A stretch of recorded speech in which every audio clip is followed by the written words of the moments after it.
Damai sejahtera bagi saudara-saudari, kami menyapa bagi anak-anak kami dan juga para orang tua kami lansia, kiranya Tuhan memberkati dan memberikan sukacita. Kami juga berdoa untuk yang berulang tahun kelahiran, kiranya Tuhan berikan kesehatan dan umur yang panjang. Kami juga berdoa yang merayakan hari pernikahan, biarlah Tuhan memberkati rumah tangga dengan kasih setia Tuhan. Yang sakit, Tuhan berikan kesembuhan. Mari kita berdoa. Di dalam nama Allah Bapa dan juga Kristus Yesus dan Roh Kudus, kiranya memberkati saudara-saudari sekalian. Amin. Firman Tuhan pada hari Senin 29 September 2025 diambil dari kitab 2 Timotius 1 ayat 12. Beginilah firman Tuhan.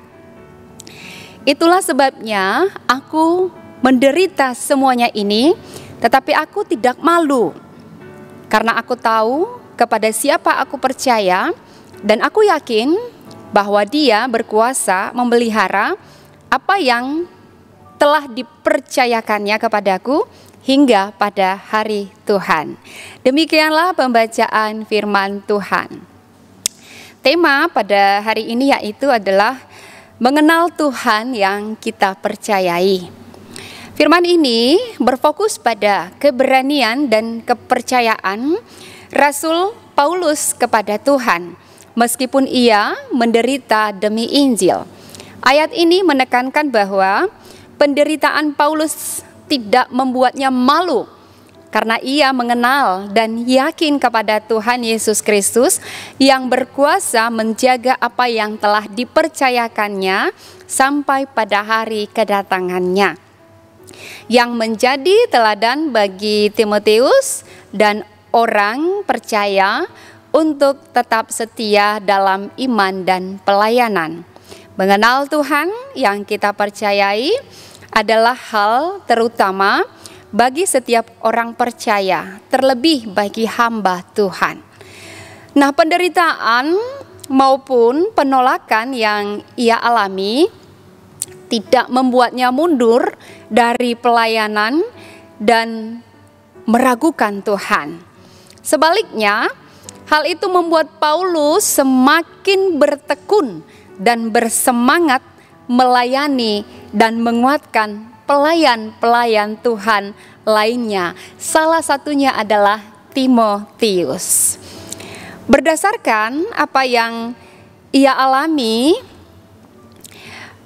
dan dia sampaikan dan bahkan contohkan dalam ajarannya, Paulus meminta Timotius untuk memegang pengajaran itu dengan cara melakukannya dan memeliharanya sebagai harta yang dipercayakan Allah melalui Roh Kudus-Nya. Tidak ada jaminan pelayanan yang bebas dari penderitaan.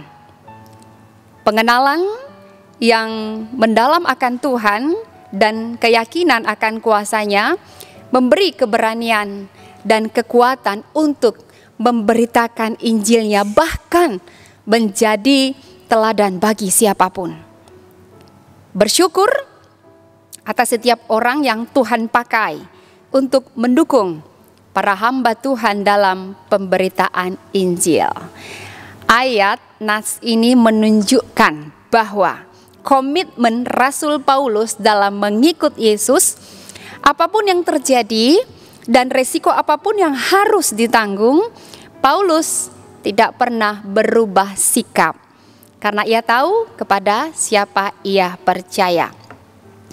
Nah, sekarang kita mengenal Tuhan dan percayakah kita kepada Tuhan? Yang menjadi perenungan seperti Pauluskah?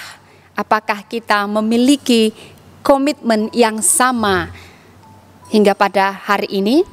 Kadang kala apa yang terjadi dalam hal kehidupan kita, mampukah kita menyediakan waktu untuk bersaat teduh, untuk membaca Alkitab?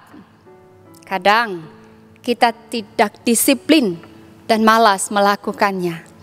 Sedangkan untuk hobi-hobi kita, kesenangan kita, atau kadangkala menonton televisi YouTube dan lain sebagainya yang kita anggap itu menyenangkan hati kita, bermain game, atau bahkan nongkrong dengan teman-teman kita, kita butuh waktu yang sangat lama dan kita senang berlama-lama sampai begadang. Sedangkan ketika kita bersama dengan Tuhan, kita sulit sekali mengatur waktu kita. Nah, firman ini menegur kita dengan keras secara langsung, tapi kita jangan tersinggung dan ngambek, tidak mau lebih dekat mengenal Tuhan, atau sehingga kita malas ke gereja. Tetapi justru melalui firman ini kita diminta untuk mengenal Tuhan, lebih dekat dengan Tuhan. Dan jangan tunda, jangan cari lagi alasan 1001 alasan untuk menghindar dan jauh dari Tuhan.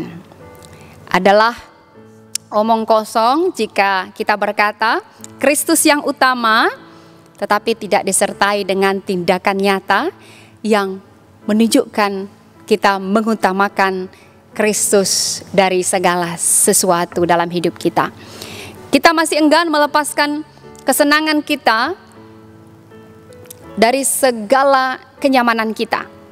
Tidak mudah memang menjadi pengikut Kristus, tetapi kita berpikir jika mengikut Dia, perjalanan hidup kita tidak akan enak dan tidak bisa semau hati kita. Tidak.